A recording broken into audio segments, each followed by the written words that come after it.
दुकान भाई। देखिए हम तो जा रहे हैं खेत की तरफ। रात को बारिश हुई है, उसी में थोड़ा सा खेत में पानी वगैरह लग गया, उसी को बांधने के लिए जा रहे हैं ताकि इधर उधर बह न जाए। आप कहाँ जा रहे हैं इतना सुबह सुबह? हम जा रहे बिया देखने के लिए, खेत में पानी होगा तो दरेड़वा काट देंगे। देखिए ना चौधरी साहब नाराज लग रहे हैं, टेंशन में हैं। चलिए कुछ बात कर लेते हैं। सलाम अलैकुम चौधरी साहब। वालेकुम सलाम। क्या दे? अरे क्या खैरियत रहेगी, जब देखो दौड़े चले आते हैं। समझा नहीं, किसकी बात कर रहे हैं? अरे वही मदरसे वाले लोग। रिश्ते विश्ते की बात करने के लिए आते हैं क्या? अरे फालतू की बात मत करो यार, दिमाग सोच क्या क्या था तुम्हारा। चौधरी साहब माफ कर दीजिए, जबान फिसल गई। दुकान भाई, चौधरी साहब को पहले ही टेंशन में और आप चौधरी साहब को मजाक उड़ा रहे हैं। हाँ चौधरी साहब, मदरसा वाले लोग काय का निकाला करो लगे।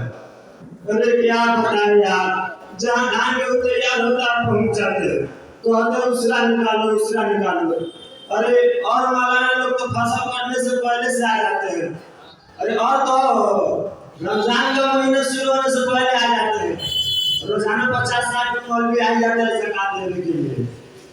चौधरी साहब आपके तो घर ही पर आते हैं, मेरे तो खेत पर पहुंच जाते हैं। वो तो अल्लाह ताला का शुक्र है कि मेरे नाना इतने कंजूस हैं, उनको देना तो दूर की बात, परिंदों को पर भी मांगने नहीं देते हैं।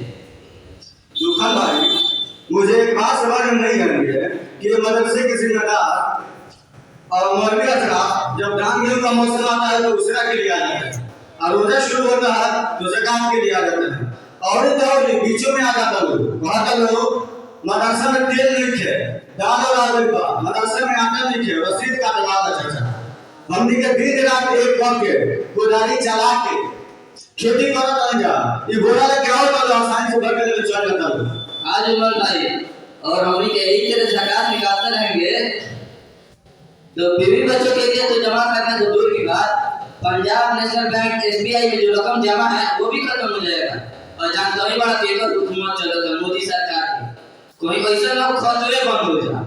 सही बात है दुकान भाई, जब ज़कात को लेकर बहुत सारे के पढ़ाई लिखाई के खर्चा और शादी ब्याह के खर्चा कैसे पूरा हो? अस्सलाम वालेकुम चौधरी साहब। वालेकुम सलाम। क्या बात है, सब लोग एक जगह जमा है, जमीन बेचने के सिलसिला में मीटिंग हो रही है क्या? अरे नहीं यार, हम लोग एक कंफ्यूजन में पड़े हैं। क्या बात है चौधरी साहब, सब खैरियत से तो है? अरे क्या खैरियत रहेगी, हम लोग एक टेंशन में है। हर साल ज़कातें निकालते रहे तो एक दिन ऐसा आएगा कि हम खुद ही गरीब और भिखारी हो जाएंगे। ओहो, तो ये बात है चौधरी साहब। हम जुम्मा की नमाज पढ़ने के लिए गए थे, इमाम साहब तकरीर कर रहे थे, ज़कात निकालो, सदका दो, फितरा दो। ज़कात निकालोगे तो मांग की पाकी होगी, सदका निकालोगे तो मांग में बढ़ोतरी होगी, और ज़कात ना निकालने तो बहुत सारी वरीदें आए हैं।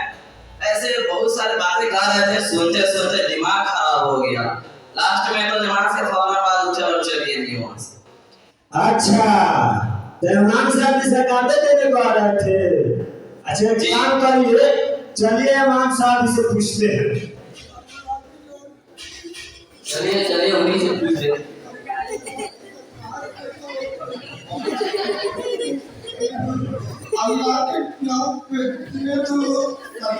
अरे तुम कौन हो, क्या नाम है तुम्हारा? ये तो भिखारी है चौधरी साहब।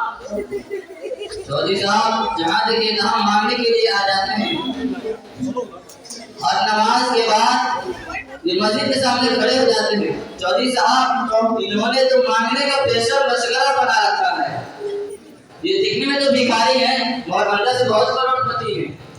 चौधरी साहब देखिए तो सही, ये शराबी और शराबी का मसीह में घुसा जा रहा है। भिखारी शराबी का मसीह से, शराबी का मसीह में चले जाते हो, शर्म नहीं आती तुमको? कान वाली शराब निकाले से हो तो शराब लेता है।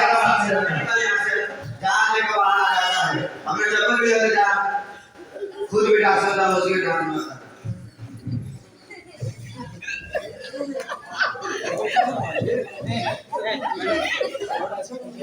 वाह वाह चौधरी साहब, क्या फैसला सुनाया आपने।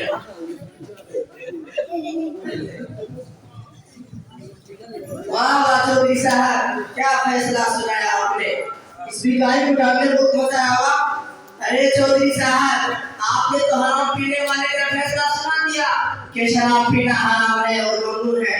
लिहाजा अगर हराम पीकर कोई मस्जिद में आए उसे ये काम पकड़कर बाहर कर दिया जाए। लेकिन अगर कोई हराम खाकर आए तो क्या कहिएगा? ये दूसरी बड़ा जुर्म है। मौलवी साहब, यह मंदिर का सिर्फ कीजिए, साफ साफ हदीस मानने को क्या करना चाहते हैं? अरे चौधरी साहब, नबी करीम सल्लल्लाहु अलैहि वसल्लम ने हराम चीज खाने और पीने दोनों से धरती के साथ मना फरमाया। लिहाजा जिस तरह आपने शराब पीने वाले को मस्जिद से बाहर का रास्ता दिखाया, उसी तरह उन लोगों को भी एक एक करके मस्जिद से बाहर का रास्ता दिखाइए जो शराब पीते हैं और सूद खाते हैं और ज़कात भी नहीं देते हैं और सदका भी नहीं देते हैं और हराम खाकर मस्जिद में चले आते हैं नमाज पढ़ने के लिए। पीछे सब नहीं बैठते हैं, सब चालीस रुपए जाकर बैठ जाते हैं कमरे में ठहर। चौधरी साहब, एक बात पता है आपको, जिस माल की ज़कात नहीं दी जाती है वो अच्छे माल को खराब कर देता है। बिल्कुल सही कहा मौलवी साहब, आपने तो हक की तर्जमानी कर दी, हदीस को मिसाल के साथ समझा दिया। जनाब, मैंने शराब नहीं पी है, मगर कई दिनों और इसलिए मेरी सिद्धार्थ हो गई है, बदन में ताकत नहीं है, लड़खड़ाहट गिर जाता। अरे देखा आप लोगों उस बेचारे की सी हालत, ये आप लोगों की वजह से है। अगर आप लोग कुरान और हदीस बराबर करते और भूखों को खाना खिलाते, नंगों कपड़ा पहनाते, परेशान हाल और मदद करते और सदका खैरात निकालते और अपने माल से सही से ज़कात देते, ये जो आप हालत देख रहे हैं मस्जिद के बाहर, ये लायक देखने को नहीं मिलता। मौलवी साहब, आप ऐसा उसी फकीर की तरफ से मिले हुए हैं। अरे देखो एक और आ गया ज़कात मांगने वाला। मौलवी साहब, हम लोग इसी बात से परेशान हैं। आप ही जैसे मदरसे वाले लोग फसल के टाइम में उसरा के लिए और रमजान में ज़कात के लिए आ जाते हैं।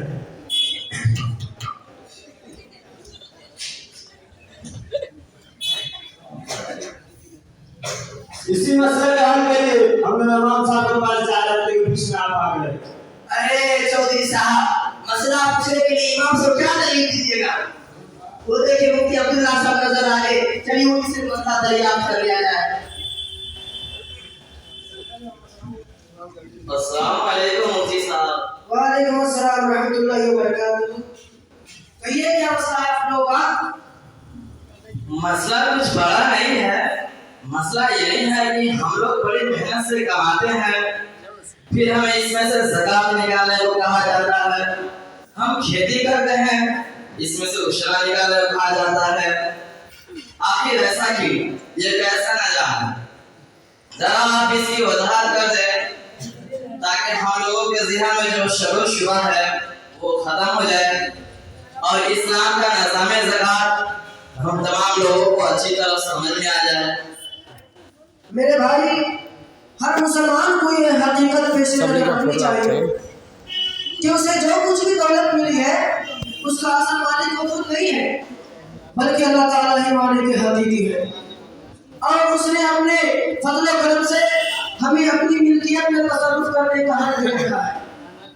और जब हकीकत में अल्लाह ही ताला उसका मालिक है और उसी की कुदरत की बिना पर हमें नियामत मैसर हुई है, तो अगर अल्लाह अपने बंदों को हुक्म करता है कि अपना सारा माल खुदा की राह में खर्च कर दो, तब भी हमें कोई शिकायत और एतराज का मौका नहीं था, क्योंकि उसकी चीज है, वो जहां और जितनी चाहे खर्च करे।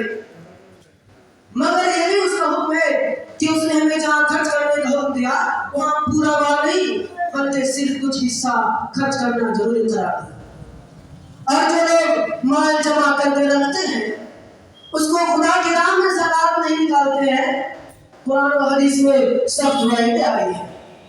अल्लाह ताला फरमाता है, वल्लज़ीना यल्मिज़ूना अज़-ज़हब वल-फिद्दा वला युनफ़िक़ूनहा फ़ी सबीलिल्लाह फबश्शिरहुम बिअज़ाबिन अलीम। जो लोग सोना और चांदी जमा करके रखते हैं और उसको खुदा की राह में खर्च नहीं करते हैं, उन्हें दर्दनाक अज़ाब की खबर सुना दो कि जिस दिन वो माल दोज़ख की आग में खूब गरमाया जाएगा, उसे तपाया जाएगा, फिर उससे उन बकीलों की पेशानियां, पहलू और पीठे दागी जाएगी। थे ये वही सोना और चांदी है, रुपया पैसा है जिसे तुमने अपने लिए जमा किया। अब तुम इसका मजा चखो।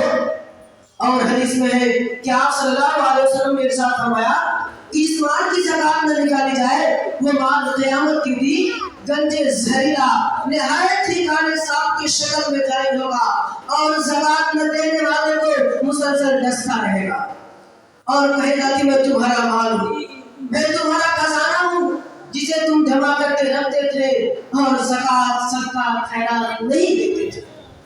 मुफ्ती साहब, अगर हम लोग इसी तरह ज़कात निकालते रहेंगे तो हमारा माल तो बढ़ता रहेगा, आखिर एक दिन हम लोग खुद फकीर बन जाएंगे, हमारे पास माल बचेगा नहीं। नहीं, ऐसा हरगिज़ नहीं।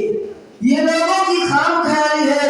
लोग समझते हैं कि ज़कात की अदायगी से माल घटता जाता है, लेकिन कुरान और हदीस के सराहत से मालूम होता है कि सदका से माल में हमेशा इजाफा ही होता है, माल कभी घटता नहीं बल्कि बढ़ता रहता है।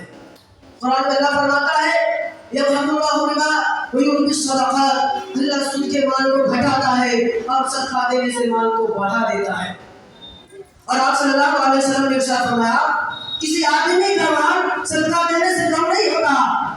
सदका की बेशुमार फवाइद और ये हिकमतें हैं और ये इस्लाम का मुनफरिद निज़ाम है जिसका मकसद गरीबों, नदार और बेकसों की सरपरस्ती करना है, उनके पूरे साल के माश का इंतजाम करना है, मर्दार और गरीब तबका के दरमियान हम आहंगी पैदा करना है। इस्लामी माशरे से फक्र इफलास, बेकसी और बदहाली, नदारी और महरूमी और दस्ते सवाल फैलाने से पाक व साफ करना है। सदका देने से मुसीबतें और बलाएं दूर होती है, बीमारियों को शिफायाबी होती है, घर में खैर को बरकत होती है। इसलिए हर इंसान को चाहिए कि अपनी कमाई में से हर महीना कुछ रकम जरूर गुरबा मसाकीन पर खर्च करे। और याद रखें मदारिस इस्लामिया में सदका व इंफाक देने से डबल सवाब मिलता है। नंबर 1 गरीब बच्चों की किफायत, नंबर 2 इल्म दीन के निशान में मुआवनत करने का। मुफ्ती साहब, आपने तो वाकई हमारे ज़हन को खोल दिया। अब हमें ज़कात की अहमियत, इफादियत और उसकी ज़रूरत समझ में आ गई। और ये भी पता चल गया कि ज़कात में दिनों पर हमारा ही नुकसान है, दुनिया में भी नुकसान और आखिरत में भी नुकसान। अल्लाह हम सबको ऐसे अज़ाब से हिफाजत फरमाए। और हम वादा करते हैं इंशाअल्लाह हर साल अपनी माल से ज़कात देंगे और अपनी कमाई गरीबों पर खर्च करेंगे मौलाना साहब, और मदारिस में देने पर डबल सवाब है, इसलिए मैं जरूर महाना वाला मदारिस में दिया करूंगा। मौलाना साहब, अगर आपके पास रसीद है तो निकालिए और मेरे तरफ से 1000 की रसीद काट लीजिए।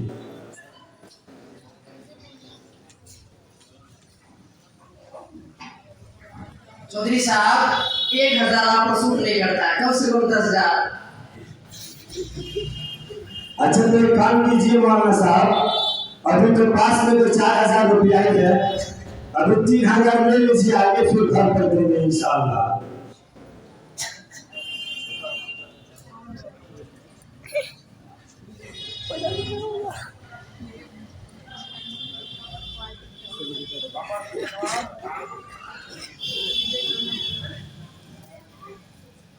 कट गया कभी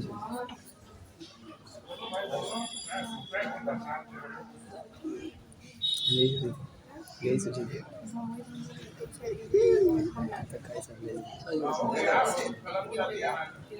मैं मिल जाएगा तुम्हारा। अरे जुम्मन भाई, मुफ्ती साहब बात सुन के आप भी कुछ कटा लीजिए। हम तो जा रहे थे खेत में, जाइए जहाँ हमारा गाँव लगभग थोड़ा आगे बोल देना दे लिया कर से।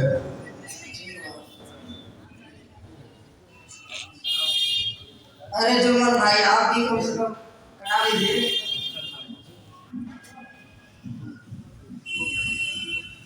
खाद खरीदना था, दीजिए 500 रसीद काट दीजिए। अरे लक्ष्मण भैया, कहाँ जा रहे हैं आप?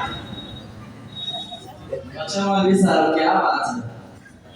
मुफ्ती साहब की बात आपको समझ में नहीं आई क्या? हाँ, मुफ्ती साहब समझ में तो आई, पर अभी तो फिलहाल मेरे पास में नहीं है, ला के मदरसे में आपको पहुंचा देता हूँ। मैं खुद आ जाऊंगा लेने। नहीं नहीं, हम खुद ला के पहुंचा देंगे, आप परेशान क्यों होइएगा। चौधरी साहब, मैं आपको एक बात बताना भूल ही गया कि मांगने वाले को मत झेड़िएगा। इसलिए मैं आपसे कहना चाहता हूँ कि किसी भी मांगने वाले को अपने दरवाजे से खाली हाथ महरूम मत कीजिएगा, क्योंकि अल्लाह ताला ने कुरान में फरमाया वह मसाइल फला तनहर। बहरहाल मांगने वाले को मत झेड़िए, इसलिए इस मांगने वाले को भी मदद कर दीजिए। मुफ्ती साहब, इससे पहले हम इस चीज से नावाकिफ थे, इसीलिए ऐसे करते थे, लेकिन आपकी तकरीर हमारे जहनों को खोल दिया। अब इसके बाद से किसी भी मांगने वाले को हम अपने दरवाजे से महरूम नहीं करेंगे इंशाअल्लाह। चौधरी साहब, अगर फिर ऐसा कोई मामला पूछने की जरूरत पड़े तो मुझसे रब्ता कर लीजिएगा। मेरा नंबर आपके पास तो है ना? हाँ, आपका नंबर है मेरे पास, फिर जरूरत पड़ेगी तो आपसे जरूर संपर्क करूंगा। और मैं ज्यादातर खास तौर से इसी मदरसे में रहता हूँ। ठीक है, अच्छा तो ठीक है, चलते हैं फिर मुलाकात। सलाम अलैकुम। वालेकुम अस्सलाम व रहमतुल्लाहि व बरकातहू। सलाम अलैकुम। वालेकुम अस्सलाम व रहमतुल्लाहि व बरकातहू। वीडियो